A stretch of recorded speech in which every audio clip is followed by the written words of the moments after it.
Good evening everyone. Force topic चल रहा था और आज पढ़ेंगे classification of force. Classification of force, बल का वर्गीकरण। बल का वर्गीकरण है, ये 2 टाइप से है। 2 प्रकार के बल हैं वो पढ़ने को मिलते हैं। कौन से 2 प्रकार के बल? एक बल होते हैं संपर्क बल और एक बल होता है असंपर्क बल।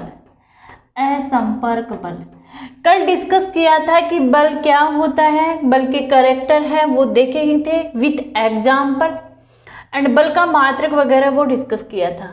आज बल के वर्गीकरण के बारे में देखेंगे, देन उसके आगे और पढ़ेंगे। संपर्क बल को क्या कहते हैं? संपर्क बल यानी कि जो एक वस्तु पर बल लग रहा है या जिसके द्वारा बल लग रहा है दोनों संपर्क में होते हैं, दोनों स्पर्श करते हैं, इसलिए इस बल को क्या कहा गया? स्पर्श बल कहा गया। ऑलराइट। असंपर्क बल का मतलब क्या हुआ कि जिस वस्तु पर बल लग रहा है और जिसके द्वारा बल लग रहा है वो भौतिक रूप से एक दूसरे के कांटेक्ट में नहीं है, संपर्क में नहीं है। तो इसका मतलब क्या हुआ? इसका मतलब ये हुआ कि दूरी पर कार्यरत बल, दूरी पर कार्यरत बल, ये हो गया जो है वो असंपर्क बल। इनकी परिभाषा आपको समझ में आ गई।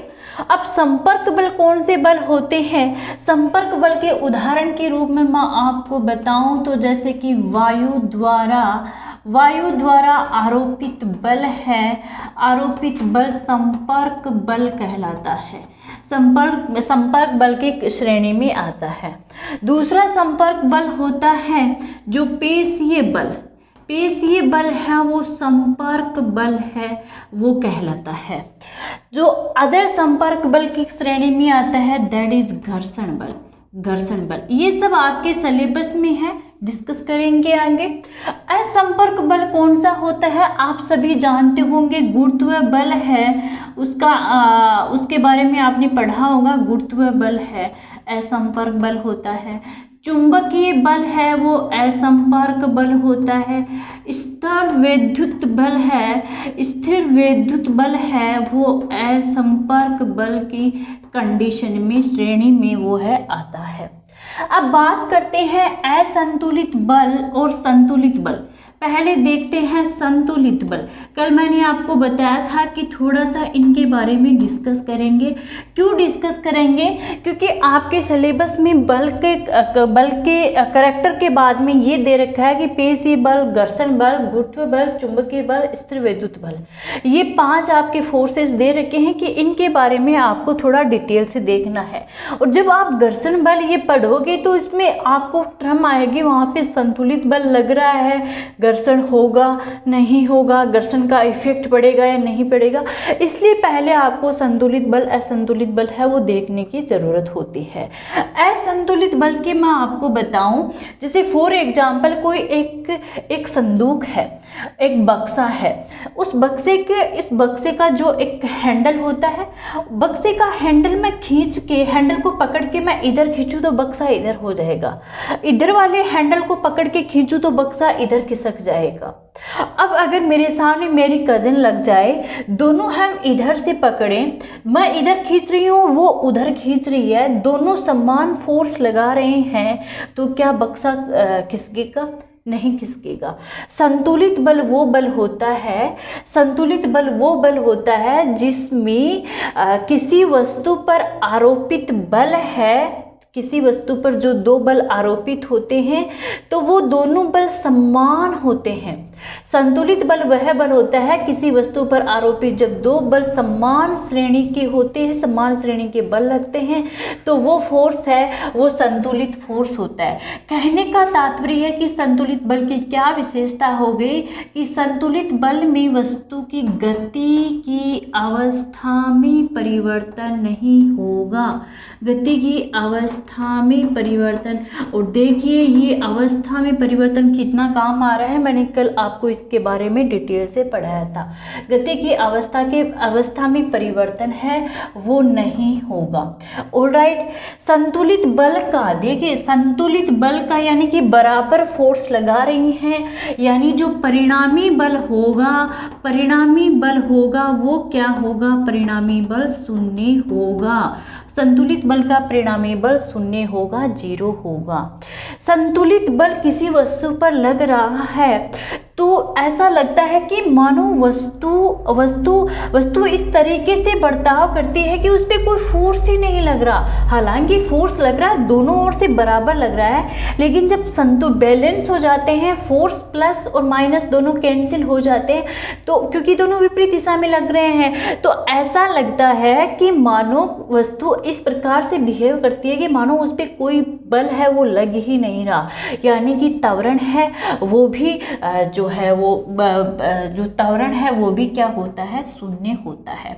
ऑलराइट, संतुलित बल आपको समझ में आ गया। अब दूसरा डिस्कस करते हैं असंतुलित बल। असंतुलित बल इसका विपरीत है कि एक वस्तु पर जब दो विपरीत बल कार्य करते हैं तो वो इस प्रकार से वर्क करते हैं कि उनका एक फोर्स ज्यादा होता है, एक फोर्स कम होता है, यानी कुछ परिणामी बल निकल के आता है, असंतुलित बल कहलाता है। यानी कहने का मतलब ये हुआ कि असंतुलित बल, मैंने कल भी बताया था, असंतुलित बल लगेगा तो वस्तु की गति की अवस्था में परिवर्तन होगा। क्योंकि परिवर्तन कैसे होगा परिवर्तन की उसका कुछ ना कुछ परिणामी बल होगा, परिणामी बल शून्य नहीं होगा। ऑलराइट, ये असंतुलित बल की श्रेणी में आते हैं। जो है वो बल लगने पर क्या होगा, असंतुलित बल जब लगेगा तो वस्तु की या तो दिशा में परिवर्तन होगा, या वस्तु के वेग में परिवर्तन होगा, या वस्तु के वेग और दिशा डायरेक्शन है वो दोनों में परिवर्तन होगा। लेकिन एक कॉन्सेप्ट क्लियर करने की यहाँ पे बहुत ज़्यादा जरूरी है। कॉन्सेप्ट इस प्रकार से है इन दोनों के बीच में कि जैसे एक साइकिल चला रहे हैं, साइकिल चलाने के लिए पैडल मारने की आवश्यकता होती है। जब पैडल मारते हैं तो साइकिल आगे की ओर चलती है। धीरे धीरे पैडल मारना बंद कर देते हैं, साइकिल की गति भी धीमी होने लगती है, क्योंकि घर्षण बल है वो गति की दिशा के विपरीत दिशा में कार्य कर रहा है। अब क्या होता है कि जब पैडल वापिस मारना स्टार्ट करते हैं तो गति की अवस्था में वो क्या आती है, वो गति करने लगती है साइकिल। अब यहाँ पे आपको एक चीज ये लग रही होगी कि यहाँ पे असंतुलित बल कार्य कर रहा होगा, आपको ऐसा प्रतीत होगा इस एग्जाम्पल में, लेकिन ये बिल्कुल गलत है। यहाँ पे असंतुलित बल कार्य नहीं करेगा। कैसे नहीं करेगा, देखिए असंतुलित बल है वस्तु की गति की अवस्था में परिवर्तन करता है। ऐसा नहीं कि वो वस्तु स्थिर है तो इसका मतलब उस पर संतुलित बल कार्य कर रहा है। अगर वो वस्तु सतत गतिशील है, अगर वो वस्तु सतत गतिशील है तो उस पर संतुलित बल वर्क करेगा। हाँ, उस वस्तु को त्वरण में लाने के लिए, यानी कि जब साइकिल एक जगह स्थिर है, वो संतुलित अवस्था में है, उस वस्तु को अगर स्टार्टिंग में उसको गति में लाना है तब असंतुलित बल कार्य कर रहा है। लेकिन वो एक समान सतत वेग से वो गतिशील है तब उस पर असंतुलित बल कार्य नहीं कर रहा, तब संतुलित बल कार्य कर रहा है। संतुलित बल कार्य इसलिए कर रहा है क्योंकि उस वस्तु की गति में जो बल लग रहा है और जो घर्षण बल लग रहा है, यानी कि दोनों फोर्सेस हैं वो एक दूसरे को बैलेंस कर रहे हैं, इसलिए वो एक समान सतत वेग से वो गति कर रही है। ये कॉन्सेप्ट है, क्लियर करने की जरूरत है। अब एक कॉन्सेप्ट आता है संगामी बल का। संगामी बल कौन सा बल होता है कि एक बिंदु पर जब दो या दो से अधिक फोर्सेस लगते हैं, तो वो बल कौन सा होता है, वो बल संगामी बल होता है। वो फोर्सेस, देखिए संगामी बल में क्या होगा, संगामी बल में जो फोर्सेस लगेगा, इट मे बी पॉसिबल कि वो दो या दो से अधिक फोर्सेस है वो एक ही दिशा में लग रहे हों। इट मे बी पॉसिबल कि वो फोर्सेस विपरीत दिशा में लग रहे हों। अगर किसी वस्तु पर एक ही दिशा में दो या दो से अधिक फोर्सेस लग रहे हैं तो परिणामी बल है इनके दोनों के योग के बराबर होगा। अगर किसी वस्तु पर दो या दो से अधिक बल विपरीत दिशा में लग रहे हैं तो जो परिणामी बल है तो ये दोनों बलों के अंतर के बराबर होगा। ये आपको ध्यान में रखना है। ये संगामी बल का कॉन्सेप्ट है। अब संगामी बल में क्या आता है संगामी बल में किसी भी कण पर दो संगामी बल है वो जब अप्लाई होते हैं किसी भी पॉइंट पर, कुछ भी हो सकता है वो पॉइंट, तो संगामी बल जब संभवतः वो 3 सिचुएशन में वो प्रयुक्त होते हैं। उस पॉइंट पर 3 सिचुएशन में किसी पॉइंट पर किसी वस्तु पर संगामी बल है वो अप्लाई होते हैं। वो सिचुएशन कौन सी होती है? वो सिचुएशन इस प्रकार से होती हैं कि मानो उनके बीच में थीटा बराबर 0 डिग्री हो, मानो उनके बीच में थीटा बराबर 180 डिग्री हो, और मानो उनके बीच में थीटा बराबर 0 डिग्री हो। थीटा बराबर कुछ कोण हो, थीटा बराबर कुछ कोण हो, है ना, कुछ भी हो, थीटा बराबर थीटा डिग्री हो, ठीक है। यानी कि क्या होगा, किसी भी पॉइंट पर किसी भी वस्तु पर संगामी बल 3 सिचुएशन में अप्लाई किया जा सकता है। ये एक सिचुएशन तो वो आएगी, देखिए एक सिचुएशन तो वो सिचुएशन है कि जब जो परिणामी जो फोर्सेस लग रहा है, जो संगामी बल लग रहा है वो उस बिंदु के एक ही लाइन में लग रहा है और एक ही दिशा में लग रहा है। थीटा बराबर 0 डिग्री होगा, समझ रहे होंगे आप। यानी कहने का मतलब है कि पहली सिचुएशन ये आएगी कि जब किसी वस्तु पर एक ही दिशा में फोर्स हो, एक ही दिशा में बल लग रहा हो। अब देखिए मैंने बताया कि संगामी बल में दो या दो से अधिक फोर्सेस लगते हैं, एक फोर्स नहीं, दो या दो से अधिक फोर्सेस लगते हैं। अब एक ही दिशा में फोर्सेस लग रहा है, एक ही दिशा में बल लग रहा है, लेकिन वो एक ही दिशा में बल लग रहा है वो सरल रेखीय गति में लग रहा है। इट मीन्स थीटा बराबर क्या हो जाएगा, 0 डिग्री होगा। तो थीटा बराबर 0 डिग्री होगा, यानी कि जो परिणामी बल है, परिणामी बल क्या हो जाएगा, परिणामी बल F बराबर क्या हो जाएगा, यानी इस प्रकार से फोर्सेस लगेगा। परिणामी बल F R बराबर हो जाएगा F1 प्लस F2। आपको समझ में आ रहा होगा ये कि फोर्सेस है, दो बल लग रहे हैं F1 इस प्रकार से एक ही दिशा में लग रहे हैं, सर रेखीय लग रहे हैं, थीटा बराबर इनके बीच में 0 डिग्री है, तो इनका जो है वो बल है वो सरेखीय बल होगा। दूसरी सिचुएशन ये आती है, दूसरी सिचुएशन की बल है वो विपरीत दिशा में लग रहे हों, बल विपरीत दिशा में लग रहे हो। विपरीत दिशा में जब फोर्सेस लगते हैं और अगर सह रेखे लगते हैं, यानी एक ही रेखा में लगते हैं, तो देखिए दो प्रकार की सिचुएशन उत्पन्न होती है। एक प्रकार की सिचुएशन तो ये उत्पन्न होती है कि जैसे कि F1 है, ये पॉइंट है, मान लो इस पे फोर्स लग रहा है, ठीक है। अब ये F1 ये विपरीत दिशा में जा रहा है और ये भी विपरीत दिशा में जा रहा है। दूसरी सिचुएशन इस प्रकार से उत्पन्न हो सकती है, मानो कि ये फोर्सेस है, ये पॉइंट है और इस पर इधर फोर्स लग रहा है F1 और इस पर विपरीत लग रहा है। देखो ये इधर फोर्स लगा रहा है, ये इधर फोर्स लगा रहा है। तो इस सिचुएशन में परिणामी बल क्या होगा, Fr बराबर क्या होगा, F1 माइनस F2। देखिए F1 का मान यहाँ पे F2 से ज्यादा है और बल कार्य किस दिशा में करेगा। देखिए यहाँ पे तो बल कार्य एक ही दिशा में जब बल लग रहा है तो बल कार्य कर रहा है इनके योग की दिशा जिस ओर बल लग रहा है उस ओर परिणामी बल कार्य कर रहा है, इस ओर परिणामी बल कार्य करेगा। यहाँ पे F1 का मान F2 से ज्यादा है, यहाँ पे F1 का मान F2 से ज़्यादा है, तो ये जो F1 है ये किस ओर, F1 का मान ज़्यादा है तो बल इस ओर कार्य करेगा। ऑलराइट, इस सिचुएशन में परिणामी बल क्या होगा, परिणामी बल होगा कि F1 माइनस F2, लेकिन बल अब किस ओर कार्य करेगा, बल इस ओर कार्य करेगा। ये सिचुएशन है, ये जो है वो उत्पन्न होती है। अब परिभाषा के रूप में इस प्रकार से ये है कि जो है वो जो बल है वो संगामी बल है, वो संगामी बल एक बिंदु पर दो या दो से अधिक बल कार्य करता है। तो अगर एक ही दिशा में कार्य करता है तो वो जुड़ जाते हैं, विपरीत दिशा में कार्य करते हैं तो बल है वो इनके परिणामी बल है, इनके दोनों के अंतर के बराबर जो है वो होता है।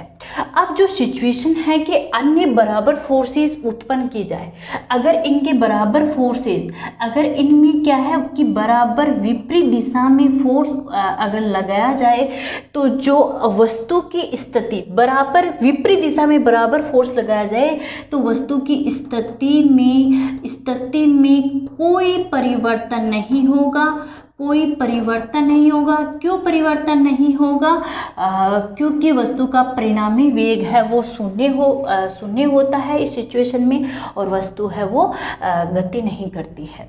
तीसरी सिचुएशन ये आती है, देखिए यहाँ पे दूसरी सिचुएशन में क्या है, थीटा बराबर 180 डिग्री बन रहा है, नहीं बन रहा, कि यहाँ पे तो 0 डिग्री बन रहा था, यहाँ पे थीटा 180 बन रहा है ना, 180, ठीक है, यानी विपरीत दिशा में। अब तीसरी सिचुएशन ये आती है कि थीटा बराबर, अगर जो तीसरी सिचुएशन ये आती है थीटा बराबर है वो कुछ कोण। तीसरी सिचुएशन ये है, तीसरी सिचुएशन है कि जब संगामी बल इस प्रकार से लग रहा हो कि कुछ कोण बन रहा हो, कोण बन रहा हो, संगामी फोर्स इस प्रकार से लग रहा हो कि कुछ फोर्स है, कुछ कोण है वो बन रहा हो। जब थीटा कोण बनता है, जब थीटा कोण बनता है, थीटा कुछ भी कोण हो सकता है, ठीक है, जब थीटा कोण बनता है, जो परिणामी बल है ना, परिणामी बल का ये फॉर्मूला होता है कि देखिए दो फोर्सेस लग रहे हैं, दो फोर्स मैंने बताया था कि संगामी बल में एक फोर्स नहीं होता, कम से कम दो फोर्स होते हैं। तो इसका सूत्र है वो F1 square plus F2 square, 2F1 F2 आएगा और cos थीटा है ना, F1 F2 मतलब कि इस पे दो फोर्स है वो कार्य कर रहे हैं।